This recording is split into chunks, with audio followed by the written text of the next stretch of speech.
एक दिन की बात है। गेंदा सेठ गुस्से से बड़बड़ाते हुए जंगल की ओर चले जा रहे थे।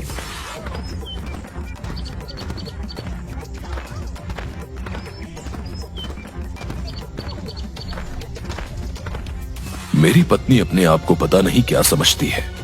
जरा सा भोजन क्या कर लेता हूँ, आसमान सर पर उठा लेती है। अब मैं गांव में नहीं रहूंगा, जंगल में ही रहकर अपना जीवन व्यतीत करूंगा। हाँ। अचानक गेंदा सेठ की नाक में ताजा ताजा फलों की सुगंध टकराई। अरे ये तो ताजे ताजे अमरूद और सेब की सुगंध है। वैसे भी घर से चलते हुए काफी दूर निकल आया हूँ। मुझे तो बहुत तेजी से भूख लगने लगी। मैं क्या करूं? गेंदा सेठ इधर उधर देखने लगे। तभी उन्होंने देखा कि एक साधु हाथों में फलों की टोकरी पकड़े हुए जाल में बंद था। अरे, लगता है मुझे भूख कुछ ज्यादा ही लग रही है। जाल में बंद जानवर भी मुझे साधु नजर आने लगा। मैं कोई जानवर नहीं, साधु ही हूँ। अरे साधु महाराज, ये तो आप ही हैं, लेकिन आप इस जाल में कैसे बंद हुए? ये किसी शिकारी की करतूत है। जरूर उसने ये जाल जंगली जानवर को पकड़ने के लिए फेंका होगा और गलती से इसमें आप फंस गए। और शिकारी आपको ले जाकर क्या करेगा भला? आपको बाजार में कौन खरीदेगा? मूर्ख, बकवास बंद और मुझे इस जाल से आजाद कराओ। अब जरूर साधु महाराज, लेकिन वो क्या है कि मुझे भूख बहुत लग रही है। आप उसके बदले में क्या अपनी टोकरी के सारे फल मुझे खाने को देंगे? क्या? ये तो बहुत सारे फल हैं। क्या तू सारे फलों को खा जाएगा? साधु महाराज, आपके ये फल मेरी भूख तो नहीं मिटा पाएंगे। हाँ, लेकिन फिर भी मेरे पेट में जरा सा वजन पहुंच जाएगा और थोड़ी सी ताकत आ जाएगी। हाँ, ठीक है, जल्दी से मुझे इस जाल से आजाद कराओ। साधु की बात सुनकर गेंदा सेठ खुश हो गया और उसने उस जाल को जमीन से उखाड़ दिया। साधु आजाद हो गया। तो तूने मुझसे फल मांगे हैं, लेकिन तूने मेरी मदद भी की है। ये ले, ये सारे फल, जाकर इन्हें आराम से बैठकर खा ले। अरे साधु महाराज, इतने फल तो मैं खड़े खड़े ही निपटा लेता हूँ। इतना कहकर गेंदा सेठ सारे फल बड़ी फुर्ती से खा गया। लगता है तुझे भोजन से बहुत प्यार है। मांग, क्या मांगता है? मुझे और क्या चाहिए साधु महाराज, मुझे तो बस बहुत सारा भोजन चाहिए। भोजन के अलावा भी बहुत कुछ है। आप तो बहुत पहुंचे हुए साधु लगते हैं। आप मुझे कोई ऐसा वरदान दीजिए जिससे भोजन मुझसे कभी भी अलग ना हो पाए। गेंदा सेठ की बात सुनकर साधु जोर जोर से हंसते हुए बोला, जा, मैं तुझे वरदान देता हूँ। अधिक भोजन मनुष्य की जान ले लेता है, लेकिन तेरे साथ इसका उल्टा होगा। जब तक तू भोजन खाता रहेगा, तब तक तू सुरक्षित रहेगा। भले ही चाहे यमराज तेरे सामने क्यों ना आ जाएं, भोजन खाते में वो तुझे अपने साथ नहीं ले जा सकते। इतना कहकर साधु महाराज वहाँ से चले गए। मगर साधु महाराज का वरदान गेंदा सेठ के दिमाग के ऊपर से निकल गया। ये कौन सा वरदान हुआ है? मेरी तो कुछ भी समझ में नहीं आया। एक काम करता हूँ, घर पर जाता हूँ। मुझे घर से नाराज होकर आना ही नहीं चाहिए था। अपनी पत्नी को मना लूंगा। मुझे बहुत तेजी से भूख लगने लगी है। गेंदा सेठ सीधा अपने घर की ओर गया, मगर गेंदा सेठ नहीं जानता था कि यमराज और चित्रगुप्त में उसी को लेकर बहस चल रही थी। लाओ चित्रगुप्त, पृथ्वी पर उन इंसानों की लिस्ट मुझे जल्दी से दो जिनकी आत्माओं को आज मुझे खींच कर लाना है। पृथ्वीवासियों को पता चलना चाहिए कि यम है हम। ये लीजिए यमराज। यमराज चित्रगुप्त की लिस्ट को देखते हुए आश्चर्य से बोले, ये क्या चित्रगुप्त, तुमसे कितनी बार कहा है कि तुम्हारा ध्यान अब काम से भटक रहा है। इस लिस्ट में तो सिर्फ एक ही इंसान का नाम है, गेंदा सेठ। यमराज, ये एक इंसान बहुत से इंसानों के बराबर है। आप इसे नहीं जानते? तो तुम ये कहना चाहते हो चित्रगुप्त कि हम कुछ नहीं जानते? शायद तुम भूल रहे हो कि यम है हम सब कुछ जानते हैं। क्या खास जानते हैं आप? अरे पिछली बार आप एक 60 वर्षीय मनुष्य की आत्मा को उसके शरीर से खींचकर यहाँ ले आए थे। बाद में पता चला कि उसकी आयु 100 वर्ष की थी। उसमें गलती मेरी नहीं बल्कि तुम्हारी थी चित्रगुप्त। तुम्हारा ध्यान अब काम की तरफ कम बल्कि नाचती अप्सराओं की तरफ अधिक होता है। कितनी बार मैंने तुमसे कहा है कि अपने तौर तरीके बदल लो।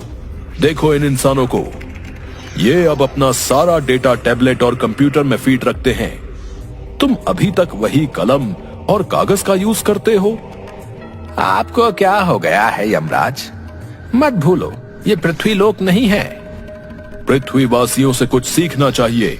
इंसानों ने टेक्नोलॉजी में कितनी ज्यादा तरक्की कर ली है, तुम्हें कुछ अंदाजा भी है? वो सब छोड़िए यमराज, जाइए इस गेंदा सेठ की आत्मा को खींचकर यहाँ तक लाइए। इस गेंदा सेठ ने पृथ्वीवासियों का जीना हराम कर रखा है। उसे इसकी सजा मिलेगी, उसे नरक में रखा जाएगा। तुम यहीं रुको चित्रगुप्त, मैं अभी कुछ देर में उसकी आत्मा उसके शरीर से खींच कर लाता हूं और अपने हाथों से उसकी आत्मा को नरक में डालूंगा, क्योंकि गेंदा सेठ शायद नहीं जानता कि यम है हम। इतना कहकर यमराज वहां से गायब हो गए। इधर गेंदा सेठ आराम से गहरी नींद सो रहा था। तभी अचानक वहां पर यमराज प्रकट हो गए। सो रहा है मूर्ख, आंखें खोल, तेरे सामने यमराज खड़े हैं। मगर गेंदा सेठ बहुत ही गहरी नींद सो रहा था। उसके खर्राटे और ज्यादा तेज हो गए। आंखें खोल मूर्ख मनुष्य, तेरे सामने यमराज खड़े हैं। अरे मेरी आवाज सुनकर तो बड़े बड़े सूरमाओं के रोंगटे खड़े हो जाते हैं, मगर तू टस से मस नहीं हो रहा। तू जानता नहीं है कि यम है हम। गेंदा सेठ सोते हुए बोला। पता नहीं मुझे ऐसा क्यों लग रहा है जैसे कि कोई बोल रहा है कि बबल गम है हम। बबल गम नहीं मूर्ख, यम है हम, यम है हम। अचानक गेंदा सेठ की आंख सोते हुए से खुल गई और वो यमराज की तरफ गौर से देखने लगा। देख क्या रहा है मूर्ख मनुष्य? अपनी आंखों से मुझे देखकर तेरी सिट्टी पिट्टी गुम हो गई ना? अब तो तुझे यकीन हो गया कि तेरे सामने वास्तव में यमराज खड़े हुए हैं। तेरा समय आ गया है, अब जल्दी से मेरे साथ चलने के लिए तैयार हो। मैंने सुना तो था कि अगर रात के समय मिर्ची की सब्जी ज्यादा खा लो तो सोते हुए सपने खराब आते हैं। आज विश्वास भी हो गया। मुझे वो मिर्ची वाली सब्जी खानी नहीं चाहिए थी। कल से मैं थोड़ी कम मिर्ची खाऊंगा, तब मुझे अच्छे अच्छे सपने आएंगे। ये जो कुछ भी तू देख रहा है मूर्ख मनुष्य, वो सपना नहीं बल्कि सत्य है। तेरे सामने वास्तव में यमराज खड़े हैं। इतना कहकर यमराज ने एक चांटा गेंदा सेठ के गाल पर जड़ दिया। अरे मेरे सामने तो वास्तव में ही यमराज खड़े हैं। हाँ गेंदा सेठ, ये मैं ही हूँ, यमराज। अब तुझे पता लगेगा कि यम है हम। गेंदा यमराज को देखकर रोते हुए बोला। मुझे मत ले जाओ यमराज, अभी मैंने इस संसार में देखा ही क्या है। मूर्ख, इस संसार में तू पूरे 50 वर्ष बिता चुका है और मैंने सुना है कि इन 50 वर्षों में तूने 50,000 लोगों का जीना हराम कर रखा है। क्या अब और लोगों को परेशान करना चाहता है? अचानक गेंदा सेठ के मन में उस साधु का विचार आ गया और वो मन ही मन अपने आप से बोला। उस साधु ने भी आज यमराज का ही जिक्र किया था। हो ना हो वो पहुंचा हुआ साधु इस बारे में जरूर कुछ जानता होगा। मुझे उसके वरदान के बारे में गहराई से सोचना होगा। जरूर उसके वरदान में कुछ ना कुछ छुपा हुआ है। गेंदा सेठ साधु के वरदान के बारे में गहराई से सोचने लगा और उसकी आंखों के सामने साधु के दृश्य घूम गए। जा, मैं तुझे वरदान देता हूँ। अधिक भोजन मनुष्य की जान ले लेता है, लेकिन तेरे साथ इसका उल्टा होगा। जब तक तू भोजन खाता रहेगा तब तक तू सुरक्षित रहेगा। भले ही चाहे यमराज तेरे सामने क्यों ना आ जाए? भोजन खाते में वो तुझे अपने साथ नहीं ले जा सकते। समझ गया, मुझे ऐसे यमराज के सामने रोना नहीं चाहिए, बल्कि कोई योजना सोचनी चाहिए। अब जब आप मेरे सामने आ ही गए हैं यमराज, तो फिर आपके सामने मेरी क्या ही चल सकती है। लेकिन मेरे एक प्रश्न का उत्तर तो आप दे ही सकते हैं ना? मैं एक प्रश्न का उत्तर नहीं, बल्कि सैकड़ों प्रश्नों के उत्तर दे सकता हूं, क्योंकि यम है हम। मैंने सुना है ईश्वर दूसरों को भोजन खिलाने से बहुत प्रसन्न होते हैं। क्या ये सत्य है? बिल्कुल सत्य है। तो फिर क्या आप मुझे भोजन नहीं खिलाएंगे? मुझे बहुत तेजी से भूख लगी है। मुझे देखकर लोगों की भूख मर जाती है। पहली बार ऐसे इंसान को देख रहा हूं जिसके सामने यमराज खड़ा है और उसे भूख लग रही है। मैं तेरी आखिरी इच्छा को अवश्य पूरी करूंगा, क्योंकि तूने मेरे सामने ईश्वर का नाम लिया है, और तू तो अब समझ ही गया होगा कि यम है हम। इतना कहकर यमराज ने अपनी गदा सामने की ओर कर दी। गदा में से सफेद रंग की किरणें फूटने लगीं और गेंदा सेठ के सामने एक से एक अधिक लजीज व्यंजन रखे हुए थे। ले, खा ले आखिरी भोजन, उसके बाद तो तुझे मेरे साथ चलना ही होगा। एक शर्त पर मैं इस भोजन को हाथ लगाऊंगा। अगर मेरा इस भोजन को खाकर पेट भर जाएगा, तभी आप मेरे शरीर से मेरी आत्मा खींचोगे, भूखे पेट नहीं। क्या ये वादा करते हो आप? अरे, तेरे सामने 20 व्यक्तियों का भोजन रखा है मूर्ख मनुष्य। फिर भी मैं वचन देता हूं, क्योंकि यम है हम। यमराज की बात सुनकर गेंदा सेठ के होठों पर रहस्यमयी मुस्कान आ गई। गेंदा सेठ कुछ ही देर में वो भोजन को चट कर गया। मेरा कुछ भला नहीं हुआ यमराज। यमराज ने उससे भी अधिक भोजन गेंदा सेठ के सामने रखा। गेंदा सेठ देखते ही देखते वो सारा भोजन भी खा गया। थोड़ा और लाइए यमराज। तूने मुझे क्या अपना गुलाम समझ रखा है? मैं यहाँ पर तेरी आत्मा खींचने आया हूँ, तुझे भोजन कराने नहीं आया। लेकिन आपने तो वचन दिया था। अब मैं तेरे सामने इतना अधिक भोजन रखूंगा जिसकी तुमने कल्पना भी नहीं की होगी, मगर उसके लिए मुझे कुछ देर के लिए यहाँ से जाना होगा। इतना कहकर यमराज वहाँ से गायब हो गए। तुरंत चित्रगुप्त के पास पहुँचे। चित्रगुप्त भोजन कर रहा था। यमराज, आप खाली हाथ आए हैं? गेंदा सेठ की आत्मा कहाँ है? सवाल मत करो चित्रगुप्त। सवाल करने का अधिकार सिर्फ हमारा है, क्योंकि यम है हम यहाँ से बहुत सारा भोजन ले जाने के लिए आए हैं। यमराज ने चित्रगुप्त का और वहाँ सारा रखा भोजन पृथ्वी पर ले जाकर गेंदा सेठ के सामने रख दिया। अब देखता हूँ तेरा पेट कैसे नहीं भरता। गेंदा सेठ आराम से फिर से भोजन करने लगा, मगर अब वो धीरे धीरे भोजन कर रहा था और यमराज को यही बात सबसे ज्यादा विचलित कर रही थी। तभी यमराज के कानों में चित्रगुप्त की आवाज टकराई। यमराज, इसने आपको मूर्ख बना दिया है।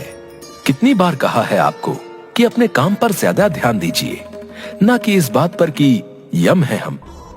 अरे, पृथ्वी लोक पर इस भुक्कड़ का पेट कोई नहीं भरवा सकता, और आप यहाँ का भी सारा भोजन ले गए। सभी अप्सराएं भूखी बैठी हुई हैं। तो फिर तुम ही बताओ चित्रगुप्त, मैं इस सिचुएशन में क्या करूं? मैंने इसे वचन दिया है, मैं तो फंस चुका हूं। अरे, वचन के बाद में ईश्वर से क्षमा मांग लेना, इसकी भोजन करते ही प्राण खींच लो। शायद तुम सही कहते हो, मुझे इस मनुष्य ने मूर्ख बना दिया है।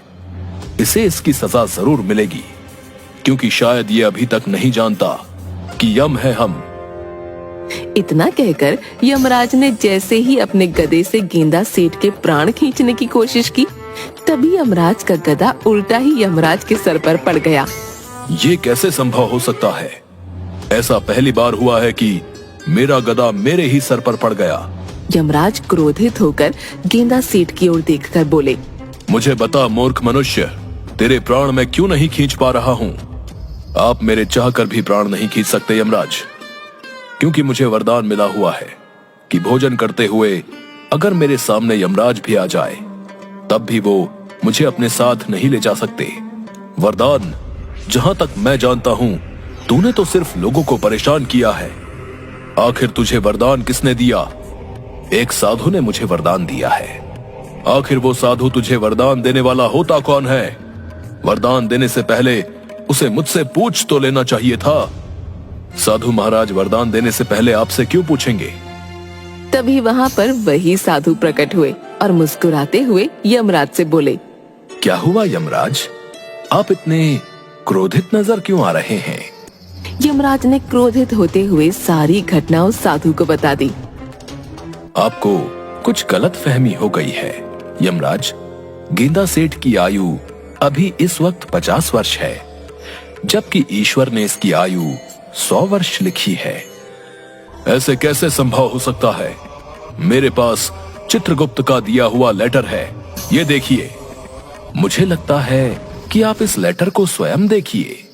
यमराज ने जैसे ही उस लेटर को देखा तो उसमें गेंदा की आयु 100 वर्ष लिखी हुई थी। जब मैं पृथ्वी पर आया था तब तो इसकी आयु 50 वर्ष लिखी हुई थी। हाँ, लेकिन जब मैंने इसे वरदान दिया तब ईश्वर ने इसकी आयु के 50 वर्ष और बढ़ा दिए। शायद चित्रगुप्त लिखना भूल गए। ठीक है गेंदा सेठ, अभी तो मैं जाता हूँ, लेकिन 50 वर्ष बाद मैं जरूर आऊंगा, और उसके बाद मैं तेरी बातों में नहीं आऊंगा। वो सब तो बहुत बात की बात है यमराज, लेकिन आप जो भोजन लेकर आए हैं वो बहुत ही स्वादिष्ट है। इतना स्वादिष्ट भोजन तो मैंने पृथ्वी लोक में भी नहीं खाया। क्या आप थोड़ा सा भोजन और ला सकते हैं? गेंदा सेठ की बात सुनकर यमराज क्रोधित हुए और वहाँ से गायब हो गए, साथ ही साथ साधु भी। जो भी हो, इतना तो मुझे पता लग गया है कि दूसरों की सहायता जरूर करनी चाहिए। आज सुबह मैंने साधु महाराज की सहायता की और देखो कितना अधिक मुझे भोजन खाने को मिला। भोजन समाप्त करके गेंदा सेठ आराम से वहाँ पर खर्राटे लेकर सो गया।